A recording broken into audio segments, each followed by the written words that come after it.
We made 50,000 without even taking ownership of this house. Stefano, how did we contact this guy? So this guy, he was out there and he didn't even know he had a foreclosure coming. He had less than a week left. And I called him up and I'm like, hey, what are you planning to do about your foreclosure? And at first he was shocked. He didn't know the whole process. And it's very daunting when you first start out or you're going through this hard process of a pre-foreclosure to foreclosure to an auction date. They don't tell you that there's no guidebook out there for it. The banks understand that you don't know anything about the process. All they want to do is take their client to the auction and be done with it. That's where they get paid. With this homeowner, I was able to talk to him saying, hey, you're going to have a foreclosure next week. If you don't do anything, you're not going to get the value that you're looking for. I talked to him through the process. We were able to come to an understanding where we're going to help him through the whole process. He's still going to retain ownership while we're renovating the house. And then on the back end, he's going to get a nice chunk of change.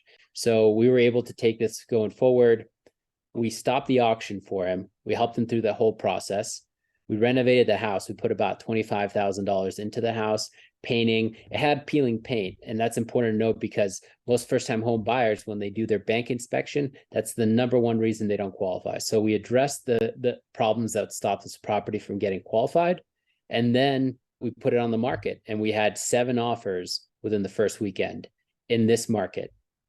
And correct me if I'm wrong, we didn't just put up the 25,000 to flip it.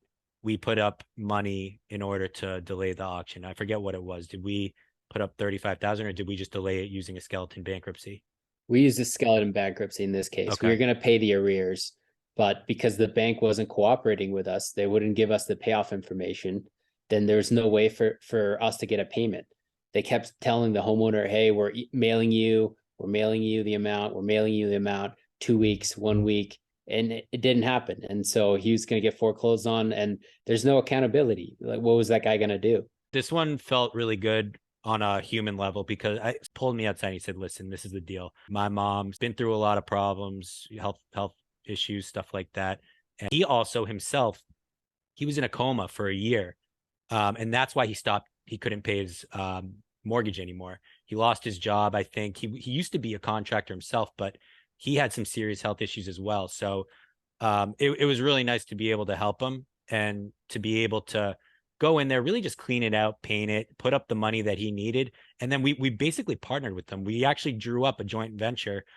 We had our attorney, Ellen Mason, draw it up. And all it pretty much said was, hey, we're putting up this amount of money to repair the house. We're going to put it on the market. And then we're going to split the profits over this amount. And we ended up netting about 50,000 on it. And it was pretty ideal. Again, another win-win scenario for everyone. Yeah. And let's not mention the guy walked away with $100,000. This is one of the most rewarding flips, I've done.